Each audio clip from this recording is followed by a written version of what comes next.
Tesla is at a tipping point, or maybe another way to put it is choices, choices, choices. Hi, this is Randy Kirk, and I'm going to talk today. I'm going to rename myself for one day. I'm going to be appointed Technoking of Tesla for one day. And I'm going to be faced with the choices that Elon Musk has to make. And I'm going to give you some idea of what I would do if I had this amazing opportunity that's facing Tesla. If you like this kind of content, if you find it valuable, if it's helpful at all, please like. And I love the comments. Keep the comments coming. I'm still trying to answer all of them. Maybe I won't be able to in the future sometime, but right now I am trying to answer. If you give thoughtful comments, I'm trying to answer every single one. And of course, Patreon. My next book is going to be the Elon Musk Magic. You might have already read the Elon Musk Method. You might have already read, I hope you've already read the Elon Musk Mission. If you're an investor or just love the companies, that book you have to read, the Elon Musk Mission. The Elon Musk Magic is going to talk about the future. What is Tesla? What is Elon Musk contributing to the amazing future filled with abundance? And we're going to have all kinds of fun on Patreon, kicking that around and trying to come to some conclusions so that that book makes sense. Okay, let's get into the subject matter at hand. The car business is great. I mean, the company is on the cusp of something incredibly amazing. All you have to do is look at trends. Where do the trends start? We know trends start on the West Coast of, California in particular. All trends historically have started in the West Coast, all trends for maybe 50, 60 years, whether it's music, whether it's movies, whether it's just kind of the culture, lots of stuff starts on the West Coast. Europe, for all of its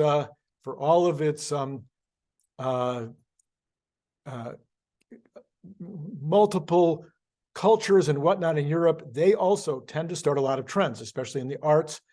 And so there's a lot of trends happening in Europe, and a lot of the trends happening in Europe have to do with things like the climate or with electrification. They are obviously way ahead of the United States in terms of wind and solar and this type of thing. And then China is now becoming a trendsetter in many, many ways, and they're way out ahead in things like ameliorating climate situations and putting in lots of solar and lots of EV adoption. Well, if those are where the trends are starting, then the trends go from where do they go next? Well, the trends go to Middle America. They go to the other countries around the world, and that's what's happening now. So while Europe may have a high number of individuals driving Teslas already and driving other EVs already, California has a very high number of people driving EVs, and China does. Now, these countries will be exporting all over the world and maybe even building additional factories for EVs so that these countries can join in this opportunity because they just make so much sense. Not only do they make sense, everybody wants to participate. Not everybody, but almost everybody thinks, it's better to get rid of pollutants and CO2s as a pollutant. So Tesla's in the lead everywhere. Tesla's in the lead in Europe, in almost every European country now. They're either the number one luxury car, the number one EV, or they're the number one car, period. In California, they're the number one and number two and number three and number four EV. You go to China, they're right up there at the top. BYD and Tesla are fighting for the lead. So if you have a trend that's about EVs, and then you add to that trend Tesla in the lead, and if you also have Tesla having the factories, lots and lots of factories with tremendous additional capacity coming on stream in 2023, I'm going to say it's close to 1 million units of capacity coming on stream in 2023, in addition to the 1.3 that they shipped last year. In fact, it's really closer to 1.5 million, 1.4 million in capacity. Now, will all that capacity be ramped fully up? I don't know. Nobody knows.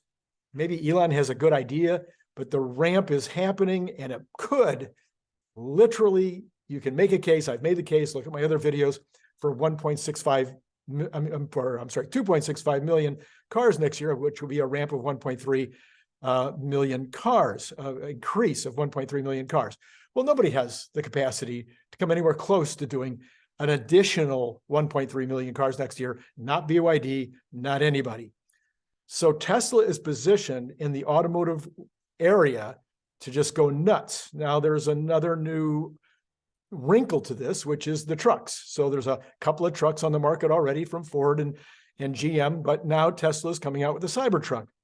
Well, they have 1,500,000 pre-orders.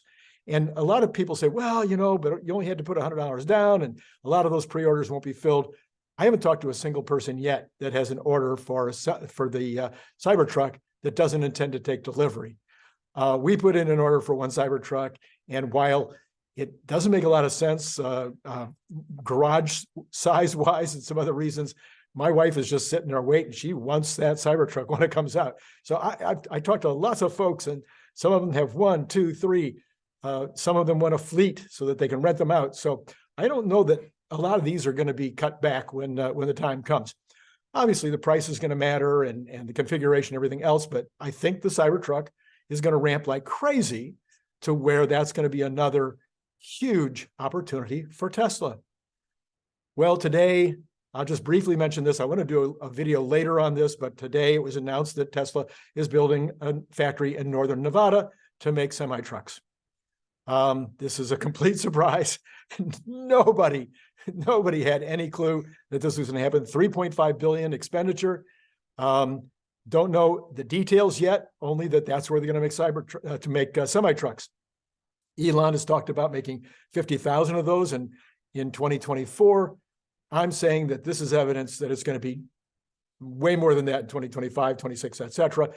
The opportunity on the semi-truck, according to my thinking, and I could be wrong, this is why I'm Technoking for the day, is that their opportunity there is for millions of semi-trucks a year.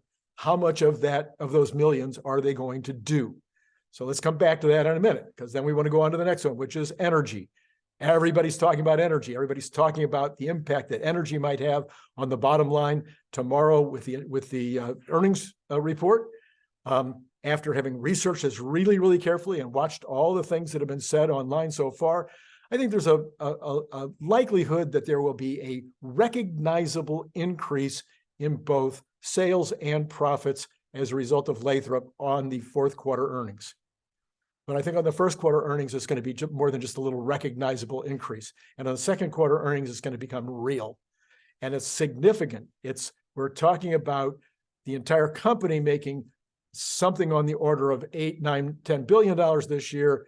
Now, and a lot of the punditry is saying that they're only going to make 5 or 6 billion. I'm sorry, they're going to make 5 or 6 billion this year. And some of the punditry are saying they're only going to make 5 or 6 billion next year. They're going to be flat, which is nuts.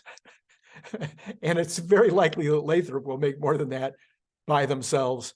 And then you add on the IRA, the amount of money that'll be coming back from these investment credits from the government. It's just the idea that they're only going to be flat in earnings next year is just nuts. Okay, but when you come to Lathrop, Elon has said that it is an infinite market. Making these mega packs and power walls is an infinite market. The numbers are forever. How many times have any of you been in business where you've had an infinite market? So if you have an infinite market and you're by far the leader in terms of the quality and the ability to make them, and you've got a new factory that's cranking them out, we'll hopefully find out more about that tomorrow in terms of what they're doing now. That's my number one question for tomorrow. I'm going to do another video, I think, by tonight or tomorrow morning on my major questions for tomorrow.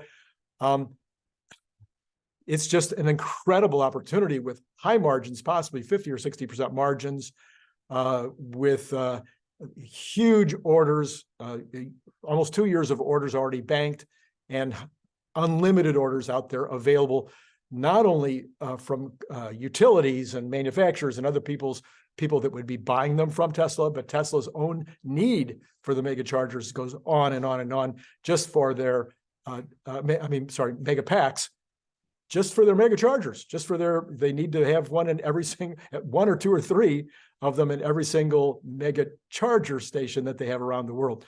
And I'm sorry, supercharger station around the world. Boy, all these megas and supers and everything else, it gets all confusing. I'm very sorry. But anyway, so you have those opportunities. Now you have the Optimus opportunity, which Elon says is the largest potential business that there's ever been. It's another almost unlimited, I think he said, unlimited business. And you can see that. You can think in terms of, well, there's, labor is the #1 resource in the world.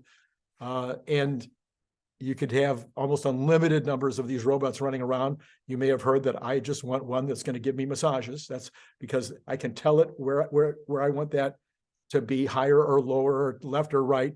I'll pay $10,000 for that robot, wouldn't you? Okay, so we have this another unlimited, huge, massive opportunity where Tesla is the only one who's building a robot right now, designing a robot that the determination is we're going to do this at scale. Lots of other people are building robots, but everything about the way Elon is doing this, everything about the way Tesla is doing this is designed to make this something that is made in a factory, and potentially, as many of you pointed out, made in a factory possibly by other Optimus robots. So anyway, okay, now, so we have all these opportunities. I'm Technoking for the day, and what I'm sitting here is there's limited numbers of humans to make these opportunities come true. There's limited amounts of resources in the world. There's limited amount of brain power in terms of the people that you have. You hire these people, you hire these engineers. There's only so many great ones coming out of university every year. There's only so many that you can hire, and then you've got to manage them. You've got to organize them in order to do all these things. And then if you know what you're doing, if you make your plans, now you've got to build the factories to do that. How many factories can you build simultaneously? Again, because you've got to use brain power, you've got to get your resources together and make all these things happen. I mean, it'd be great if you could build 5 more gigafactories next year just for cars. You need them, and ramp them all up to where you're already making 10 million cars. That'd be fantastic. It'd be great if you could make 10 more Lathrops and all of a sudden be doing 400 gigawatts instead of 40 gigawatts. Just, put them out there and have them all running in a year. It'd be nice if you could have a semi-truck factory on every continent, making these semi-trucks, making them specific to the country, because they're different in every country. And you could have, one or two in Europe, and 1 or 2 in Asia, 1 in South America, 1 in India, 1 in, be great. You could just put them all out there right now, because you've already got the necessary ingredients. You know that it is way better than what's on the market. You know that you can make it. You know that it gives you all these specs that everybody would just die to have that truck right now.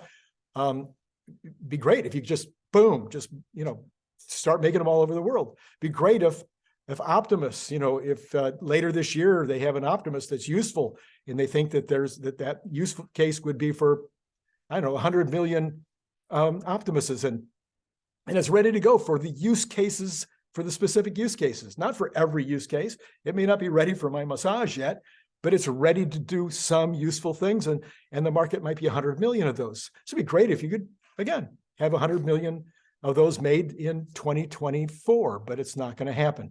So you have these limitations. Where do you go first? Where do you go second? Where do you go third? Well, I've been thinking about this for a while. The car thing, the ramp is pretty clear. He wants to get to 20 million. Elon wants to get to 20 million. I think that's a great number by the end of the decade. And I think that's going to happen. I think the ramp is real obvious. And I don't think there's much that's going to stand in the way of getting there. So that would be, a good number. And I think that'll happen.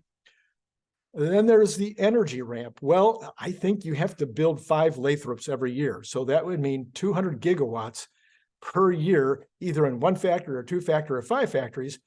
And I think that ramp is reasonably attainable. So you could put them in the same spot as Berlin, or in the same spot as Austin, or, you've got this new facility in Mexico, maybe. You've got, the new Lathrop, maybe somebody suggested today, I think it was Dylan Loomis that suggested that maybe the factory in northern Nevada for making semi-trucks. Maybe they're going to make batteries there. Maybe they could make megapacks there. Who knows? So there's lots of ways that you could get there, but I think that is doable. Optimus, that we have to put that aside for a minute because we're not to the point where, at least we don't think so, where they have a useful, ready to go robot that they could start a test line tomorrow. Now, maybe they do, but we're going to assume that for now, we don't know that they do. So that leaves semis. So I think if I was Technoking for a day, I would have my top brain trust working on semis. I think it's possible. Now, Brian Wong, who's one of the contributors to the book, The Elon Musk Mission, and an extremely bright guy, a scientist, he looked into this in so many different ways, and he believes that they should ramp to 3 million units a year, that nobody would ever catch them in terms of the quality, in terms of the specs, in terms of the ability to manufacture. I'm going to just come down from his number and say 1 million a year. I think that if I was Technoking for a day, I would be slating a plan. I would be putting in place a plan to make 1 million semi-trucks by the end of the decade, in addition to the energy ramp, in addition to the car ramp, in addition to the robot ramp. I think that would be where I'd go. Now, why? Obviously, you can say, hey, Randy, you can't just tell me that's what you would do. Well, the reason I would do it is because I think it's going to have the biggest impact on all the things that Elon cares about. Each semi-truck uses about the same amount of oil as 30 standard, inexpensive 30-mile-per-hour sedans. 30. Each semi-truck per year uses about the same amount as 30 30-mile-per-gallon automobiles. That's a massive reduction in the use of petroleum. Unlike anything else that well, again, you take 30 times that for cars, you would, for 1 million, that would be 30 million. We're shooting for 20 million.